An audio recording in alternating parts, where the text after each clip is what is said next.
শুভ নববর্ষ friend, good morning. কেমন আছো? আশা করি ভালো আছো। আমিও খুব ভালো আছি।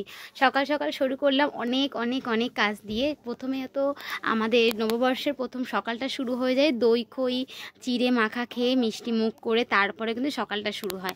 তাই জন্য সকাল সকাল উঠে মানে সব কাজ সেরে আর পুজো দিয়ে আমি বসে পড়েছি দই খই চিড়ে দই দিয়ে মাখতে। তো এটা খেয়ে আমাদের দিনটা শুরু হবে। বাবিও তো আমাদের দুষ্টুমি করতে আমাকে প্রমিস করলো যে সকাল থেকে কোনো দুষ্টুমি করবে না, সারাদিনটা ও যেন ভালোভাবে থাকে, ওকে যেন আমি না বকি। তো ওকে বললাম, তাই জন্য দুষ্টুমি না করলে কিন্তু আমি বকবো না, বাট দুষ্টুমি করলে একটু বকতে পারি। তা ওটাই প্রমিস করলো আমার কাছে। দুষ্টুমিতেও মানে ওর যদি দুষ্টুমি না করে তাহলে কী করে হয়। তাই জন্য আমি তাড়াতাড়ি করে মাখছি, কারণ হাজব্যান্ড মশাই আবার কাজে বেরোবে। তাড়াতাড়ি করে দই খইটা না মাখলে না খেয়েই বেরিয়ে চলে যাবে। ওদের তো আবার ওয়েট করার মানে কোনো ইচ্ছে নেই না। ওয়েট শত আমরা করতে পারি, ওয়েট ওরা করতে পারে না। তাই জন্য তাড়াতাড়ি করে রান্নাবান্নার দিকে এখনও যায়নি, কারণ এখনও বাজার কিছুই আনিনি। বললো নাকি বাজার থেকে মাছ নিয়ে আসবে, তারপরে রান্না করব।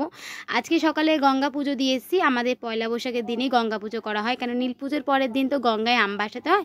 তাই সকাল সকাল গঙ্গা পুজোটাও সেরে এসেছিলাম। বাবি ঘুমাচ্ছিলো, তার মধ্যে অনেক কাজ সেরে নিয়েছে। এ দেখো দই খই কিন্তু মাখা হয়ে গেছে, আর বরমশাইয়ের স্নানও হয়ে গেছে। তো ওকে দই খইটা দেবো, আর এদিকে বাবি দই আর মিষ্টি খেতে বসে পড়েছে। ও নাকি দই খই খাবে না। তারপরে হাজব্যান্ড মশাই আমাকে একটুখানি খাবিয়ে দিল, কারণ আমি তো কাজে খুব ব্যস্ত, খাবার সময়টা পাই না। সকালে তো মিষ্টি মুখ করে তো সময়টা শুরু করতে হবে, বলো ফ্রেন্ড। তাই তোমাদের সবাইকে জানাই শুভ নববর্ষ। সবাই খুব ভালো থাকো, সুস্থ থাকো, সাবধানে থাকো। একদম মাথা গরম করো না, ঝগড়ার অশান্তি একদম নয়। আর যত পুরনো স্মৃতি আছে যেগুলো একদম মনে রাখার মতন না, একদম ভালো স্মৃতি না, সব মুছে ফেলুন। নতুনত্ব, নতুন বছরে নতুনভাবে স্মৃতি শুরু করো। সবাই হাসি মুখে বন্ধুত্ব করো। আর আমাদের ফেসবুকে তো ফেসবুক ফ্রেন্ডরা সবাই বন্ধুত্ব তো হাত বাড়িয়ে সবসময় দেয়। আর সবার সাথে হাত মিলিয়ে পায়ে পা দিয়ে আমাদের কিন্তু পথ চলতে হবে, কেন বন্ধুত্ব ছাড়া পথ কিন্তু একদম চলা যাবে না। এদিকে দেখো আমার হাজব্যান্ড মশাই কত মাছ নিয়ে এসছে, মানে কোন মাছ ছেড়ে গিয়ে কোন মাছটা রান্না করবো তো সেটাই বুঝতে পারছি না। ইলিশ মাছ দেখে তো আমাদের বাঙালির জিভে সবসময় জল চলে আসে, ইলিশ মাছ। এদিকে চিংড়ি মাছটা বেশি বড় পাইনি বললো, তাও চিংড়ি মাছটা নিয়ে এসছে। বাট আজকে যদি চিংড়ি মাছটা করা হয় খুব ভালো হয়। ইলিশ মাছটা কিছুদিন আগেই খাওয়া হয়েছিল, তাই জন্য ভাবলাম ইলিশ মাছটা মানে করবো না, রাতে যদি করি তো করতে পারি, তো চিংড়ি মাছটাই করতে পারি।